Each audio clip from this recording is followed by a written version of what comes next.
5 types of turbulence in 5 minutes. Let's jump right into it. The first thing we need to do is define turbulence. To me, turbulence is wind changing in direction and or speed. Now that you understand what I mean by turbulence and how I define it, let's break down the 5 main types. In no particular order, starting with number 1, we have thermals, number 2, shear, number 3, wake, number 4, gust fronts, and number 5, rotor. Let's jump right into thermals and talk about them. Somewhere around 3 hours after sunrise and 3 hours before sunset, as the sun starts to heat the surface of the earth, the difference in temperature between one surface and another creates a pocket of hot rising air, also known as a thermal. Now, these pockets of hot rising air are what paraglider pilots will circle to ride to the top and go to the next one. By my definition of turbulence, wind changing in direction and or speed, a pocket of hot rising air is turbulent, as you've got wind going vertically while all the rest of the wind is going horizontally. As you're flying into a thermal and out of a thermal, you should expect to experience turbulence.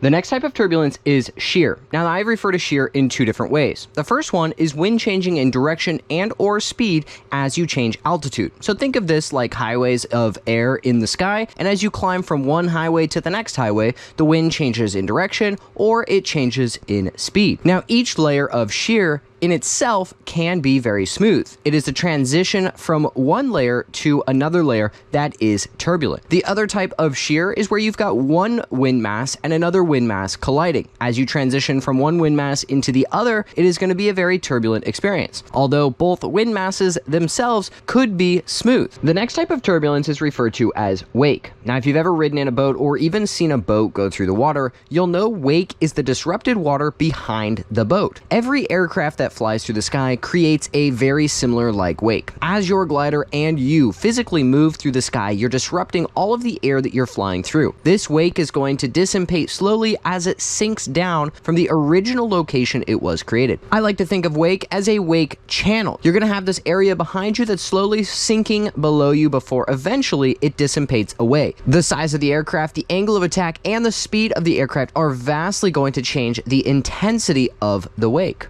Now, gust fronts and microbursts deserve their own video in themselves, and I will create a video going into more detail about them. The basics are the following. A gust front is a much larger picture item, more of a macro piece of weather. Either you've got a large wind system blowing in, or you've got a large storm cell coming in, and leading or following the storm cell is a gust front. A microburst is a much smaller picture item. These can happen in a matter of minutes and last only a matter of minutes. These are far more prevalent and important for paramotor pilots to understand. Think of clouds like balloons, and the water is air. If this balloon is unable to support itself in the sky, it will pop, and all of that air is going to fall down and splash out in every direction. That is what creates microbursts. So you have a nice cumulus cloud floating in the sky. It's unable to support any more precipitation, any more moisture inside of it. It releases. You have what is called virga, which is water coming down from the cloud or rain that is not touching the ground. Tied to this virga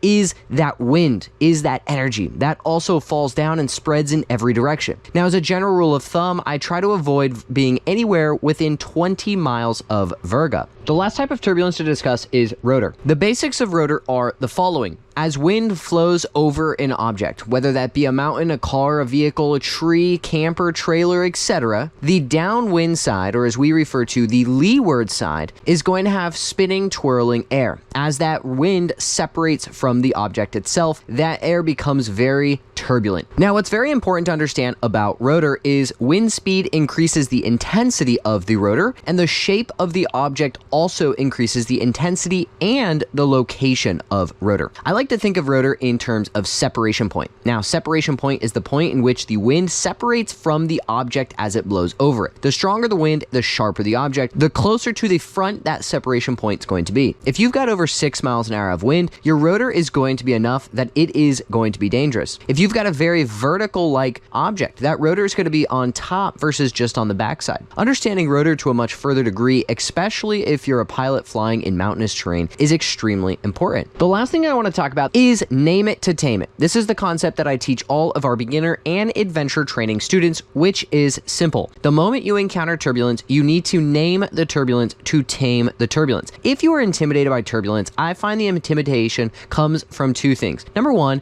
you don't know what it is. And number two, you don't understand turbulence itself. If you understand what turbulence you are encountering, if you know where it's going to be before you've encountered it, and or you encounter it and identify where it is, then it can become a lot less intimidating. Each one of these types of turbulence have their own levels of intensity, and some of them are a much larger degree than others. It is extremely important that you name that turbulence. You identify what it is. That will reduce the mental fear and hesitation with it. With all of that being said, guys, thank you so much for watching. We'll see you guys in the next video.